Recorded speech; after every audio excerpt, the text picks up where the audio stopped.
Bonjour les béliers, je vous souhaite la bienvenue pour ce tirage général du domaine sentimental spécial célibataire.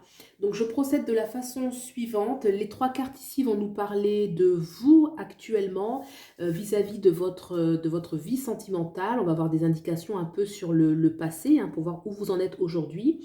Cette carte au-dessus va nous parler du point de bascule, ce qui va permettre de faire évoluer votre vie sentimentale. Donc là, c'est le futur qui va dépendre de ce point de bascule. Ensuite, j'ai interrogé deux oracles. Donc cet oracle-ci, les portes du féminin, va nous donner un message ou un conseil ou une mise en garde pour vous en particulier.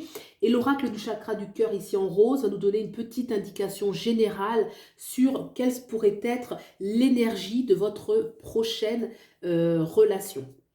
Voilà, donc c'est parti, on commence par les cartes du tarot et on terminera par les oracles à la fin. Alors, aujourd'hui, qu'en est-il? L'énergie principale, il y a quand même, avec ce 4 de bâton, le souci de créer à nouveau une relation stable. C'est quelque chose qui gravite quand même en soi. On voit ces personnages qui sont dans l'harmonie, dans le partage. Les quatre vont représenter la stabilité, le foyer. Voilà, donc il y a une aspiration où on pense à quelque chose de sérieux au niveau sentimental et pourtant on voit dans l'énergie sous-jacente qui vient expliquer votre situation peut-être d'aujourd'hui, on voit ce 10 d'épée. Le 10 d'épée, c'est une carte qui est difficile puisqu'elle nous parle clairement de trahison. On voit un personnage qui est en train de planter des épées dans le personnage qui est au sol, qui est clairement, vous voyez, ensanglanté. Donc il y a quelque chose de fort. Le 10 d'épée, c'est difficile. C'est la trahison des personnes qui étaient proches. Ça peut être un compagnon de combat. Donc là, dans le domaine sentimental, ça peut être une blessure que vous avez vécue, ça peut être des blessures que vous avez vues autour de vous, ça peut être des blessures qu'on a vues par exemple, qui nous ont marquées, en tout cas c'est présent dans la psyché. Alors est-ce qu'on l'a vécu soi-même? Est-ce qu'on l'a vécu autour de soi, par nos proches, par notre famille, nos parents? En tout cas c'est dans la psyché, c'est présent. Et cette énergie de trahison va projeter la trahison dans le futur, quelque part. Elle est ici présente. Et pourtant, voilà, peut-être aussi pour certains qu'on était dans une situation qui était stable, parce que le 4 de bâton nous parle qu'on était stable, et qu'il y a eu, dans cette stabilité, dans ce bonheur apparent et auquel on croyait, il y a eu pourtant blessure.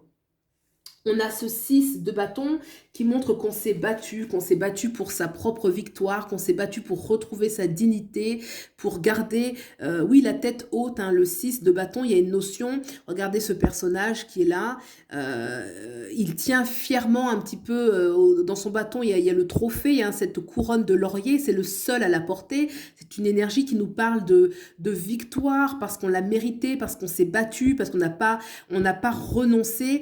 Donc il y a une énergie quand même très combative qui ressort quand même dans votre énergie aujourd'hui, mais cette énergie de blessure est présente, elle est ici dans l'énergie sous-jacente, donc voilà, ça gravite fortement autour. On va regarder ce point de bascule pour comprendre ce qui va permettre justement cette ouverture, en sachant qu'il y a quand même ce 6 de bâton, moi me plaît bien, parce que c'est quelqu'un qui se bat, c'est quelqu'un qui reste digne, c'est quelqu'un qui reste debout, qui fonce, qui croit en la vie malgré justement ses blessures.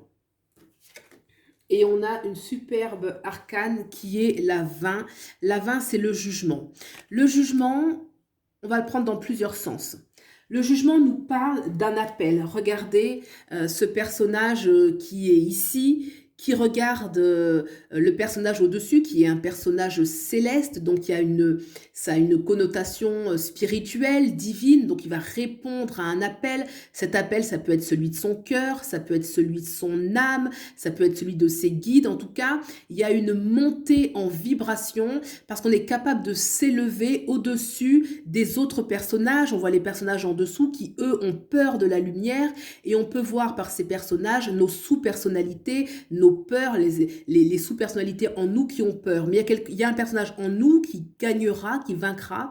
C'est celui qui croit justement en cette énergie lumineuse, en ce renouveau, puisque le jugement, c'est un appel, c'est l'appel. L'appel pour un renouveau, pour laisser les peurs mourir. On voit ces personnages qui sont en train de se recroqueviller, ils ont peur et ils vont en mourir.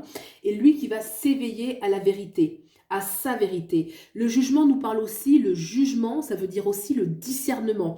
Donc d'avoir du discernement dans la relation, d'être peut-être moins fougueux, moins passionnel, vous voyez, ne pas être trop enflammé, voilà, ne pas être trop enflammé, sentiment qui peut être tout à fait naturel lorsqu'on est attiré par quelqu'un ou dans une relation, mais le jugement, attention, on répond à un appel profond pour retrouver un enthousiasme, pour élever sa vibration dans le domaine sentimental, mais attention à avoir du jugement, à ne pas s'emporter par une trop grosse passion. Lorsqu'on va intégrer ces énergies, on va pouvoir basculer justement dans ce renouveau qui va attirer à soi. On va regarder maintenant le 7 de bâton, le prince de denier, puis la papesse. D'accord. Le prince de bâton, donc là on a une arcane majeure, hein, la papesse, on va revenir dessus. Le prince de bâton montre que dans la relation, vous voyez ce personnage, il tient ce bâton qui va incarner ce qu'il veut, sa volonté. Il y a une notion de leader, mais le leader parce qu'il fait ce qu'il veut, hein, c'est une volonté qui est saine. On voit qu'il y a 6 bâtons en bas, le 7 de bâton se défend contre les 6 bâtons. C'est une façon juste de dire qu'on reste vigilant. Justement, c'est ça, on fait attention à l'énergie fougueuse, en tout cas pour les débuts, hein, on s'embarque pas et on voit ces 6 bâtons, peut-être ces 6 personnes qui peuvent un petit peu remettre en question son territoire, mais on voit clairement que lui, il est au-dessus d'eux, il a de la hauteur, il a de la longueur d'avance, il ne craint rien, on voit clairement qu'il est victorieux, il a le torse comme ça nu, le torse bombé, une dignité, une fierté se dégage de ce personnage qui est dressé au-dessus des autres et qui ne craint rien. Il ne craint rien puisqu'il porte en lui cette force d'âme, cette noblesse de cœur qui fait qu'il n'a pas peur, il a retrouvé confiance en lui et on n'est plus justement dans la crainte là, avec le 10 d'épée qui laisse forcément des traces, des mémoires qui viennent comme ça s'enquister en nous. Et là, non, on a retrouvé son pouvoir, j'ai envie de dire, quels que soient les coups qu'il peut prendre sur le museau, il restera digne, il restera intègre, ça ne touchera jamais assez loin, assez haut pour le mettre à terre.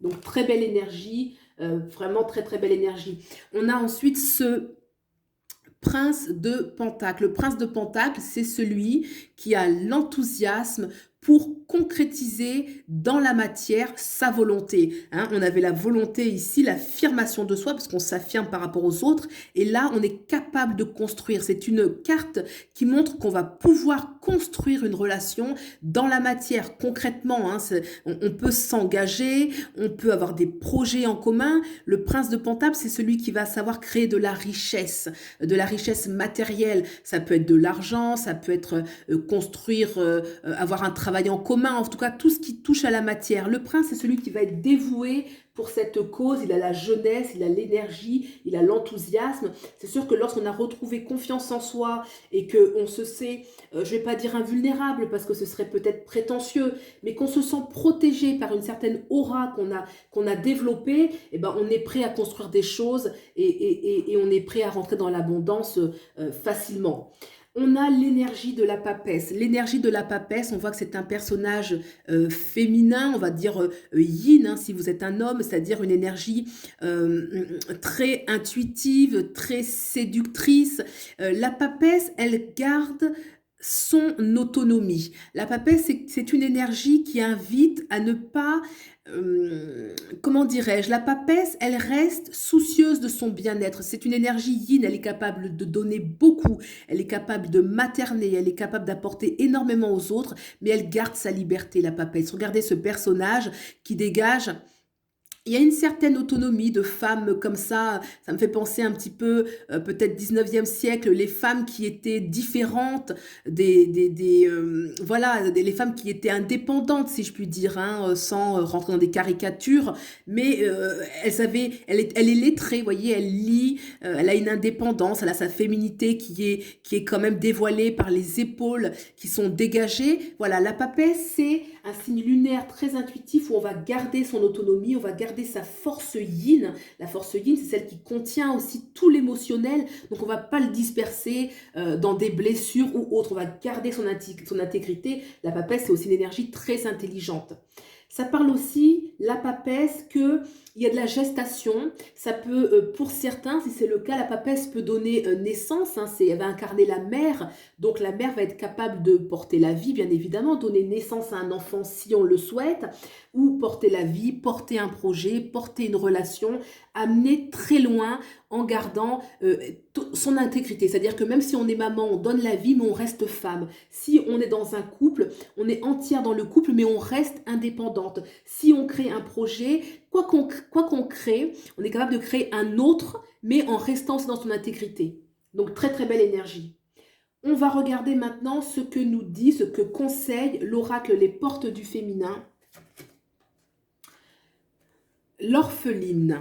Alors, l'orpheline, c'est une énergie qui nous parle de... L'orpheline nous parle du sentiment d'abandon. Hein, le sentiment d'abandon, l'orpheline, celle qui se retrouve sans père, sans mère et qui forcément va être dans une quête. L'orpheline, oui, c'est vrai que c'est l'abandon, c'est voilà, la mémoire de la trahison, qu'on l'ait vécu autour de nous, qu'on l'ait dans nos mémoires cellulaires, d'anciennes vies, peu importe. Vraiment, l'orpheline, le sentiment d'abandon. On demande de regarder dessus. Mais l'orpheline, c'est aussi celle qui va partir en chemin. Vous voyez, il y a un chemin qui se dégage, qui est derrière elle, comme ça, et l'orpheline est une invitation à la quête.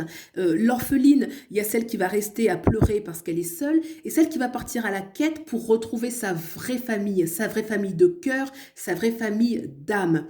Donc c'est une belle carte, on peut le prendre dans ce sens-là, une invitation à être, vous savez, l'adulte, parce que l'orpheline, c'est l'enfant intérieur finalement qui a peur, qui se sent seul.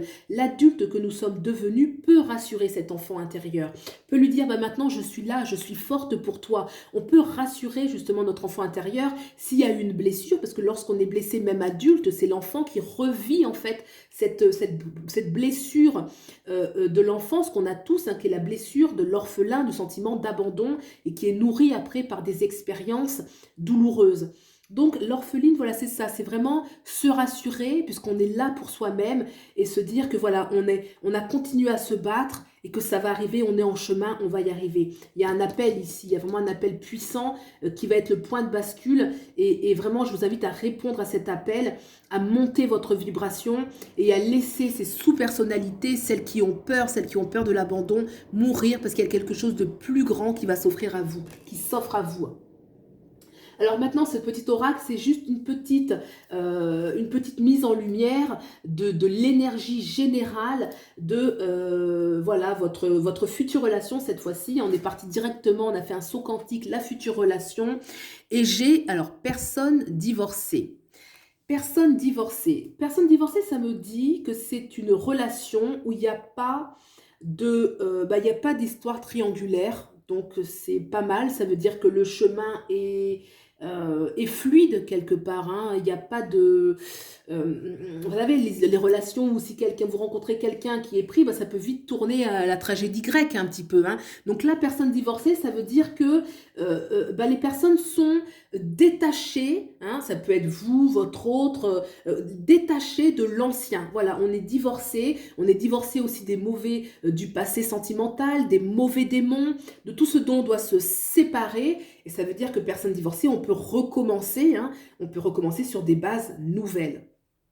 Voilà, et bien écoutez, j'espère que ce tirage vous a plu, qui vous a apporté des points de réponse, de réflexion, d'introspection. Si vous avez aimé, vous pouvez liker et vous abonner. Je vous remercie beaucoup de soutenir la chaîne. Et puis, je vous souhaite le meilleur et je vous dis à bientôt. Au revoir.